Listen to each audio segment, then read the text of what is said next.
Hey guys, it's Gia. Welcome to my channel. If you're new here, welcome, and if you're returning from one of my older videos, welcome back.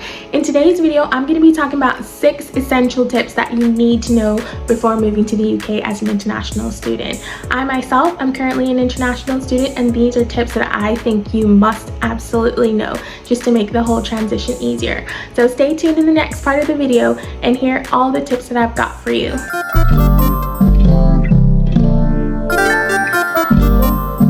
Okay guys, so the first essential tip that I'm going to give you is learning your new address ahead of time. So knowing the address, the street address, and the postcode are going to be 2 vital things that are going to be super important. You're going to need it for some of the other essential tips that I'm going to mention, and just in general as you're transitioning from one country to another, it's really important that you know where you live. As well, knowing where that address is and how far or how close it is to your university is going to make a big difference. And you might be saying, how am I going to do this? Well, Google and Google Maps are going to be your best friends while you're here in the UK. Transitioning, it's going to help you. The second essential tip that I'm going to give you is opening up a UK bank account as soon as possible. Ideally, a student bank account. There's quite a few banks and building societies that do these sorts of accounts, places like NatWest, Santander, and Lloyds. Obviously, you can go with any bank or building society that does fit your needs, but just making sure that you get the account set up as soon as possible. It will just make your transition way easier. Ideally, sometimes there are restrictions to opening these sorts of accounts if you lived in the UK for less than 3 years. However, if you're not suitable for this sort of account, the bank will let you know, and then they will suggest the next best suitable option for you. Whatever option that you do end up going for, just make sure that whatever card it is a contactless card, as it just makes transition way easier. You can tap on, tap off for the bus. It's easy for quick grocery transactions, and as well for any recurring bills or subscriptions that you might have.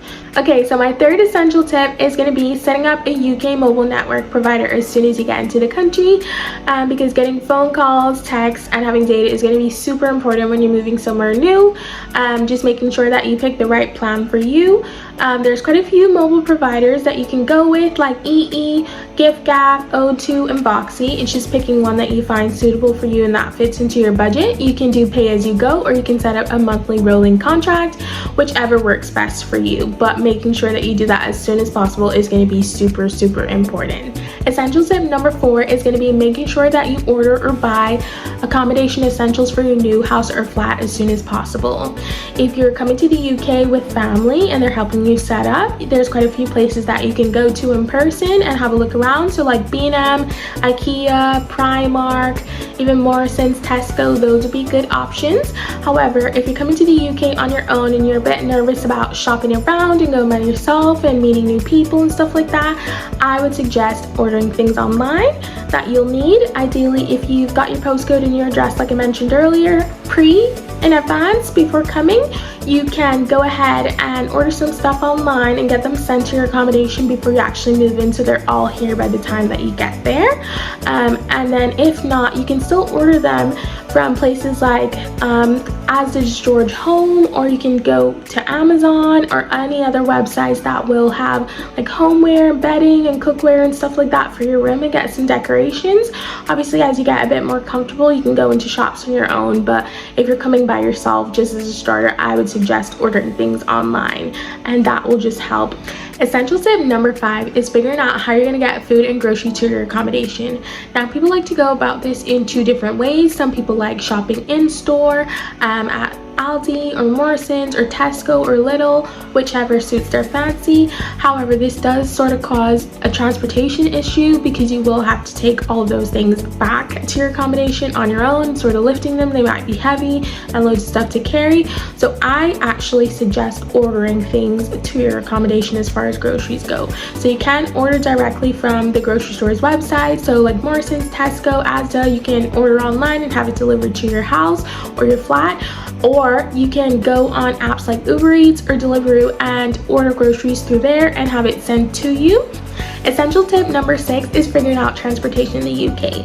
As far as getting from point A to point B, getting from your accommodation to your uni and back, as well as possibly going out on the weekends, transportation is super important. In the UK, there's quite a few forms of transportation. So you can take the bus, you can take the train, You can Uber, you can as well use scooters and bicycles.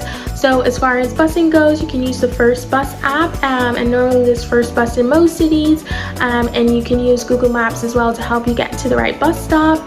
Additionally, you can use bikes and scooters via the Bolt app. You can use the train via Trainline, and as well, my personal favorite, you can also get like a cab taxi via Uber, and those are a few of the ways that you can do that. So that's super important, figuring out how you want to go about transportation. Now, each of these transportation modes have different costs and everything, so it just depends on which works best for you and how you need to get around. So making sure that you figure a bit of that out, look through those apps and check and see the prices as far as that goes. Maybe in certain areas that you think you might want to move around, that would be best as prep work before coming. Hey guys, so that was my 6 essential tips for international students that are planning to move to the UK. I'm sure there's a variety of information that as an international student that you would want to know, but those are just the most important things that I think that I wanted to highlight if you're moving to the UK, and things that I wish I knew before moving to the UK. So I'm hoping that this information can help someone else and make your transition just even a little bit smoother. If you did think this information was helpful, please like, comment, and subscribe. And if there's any other questions that you have about anything that I've said in this video, also put in the comments. I'll make sure to answer you.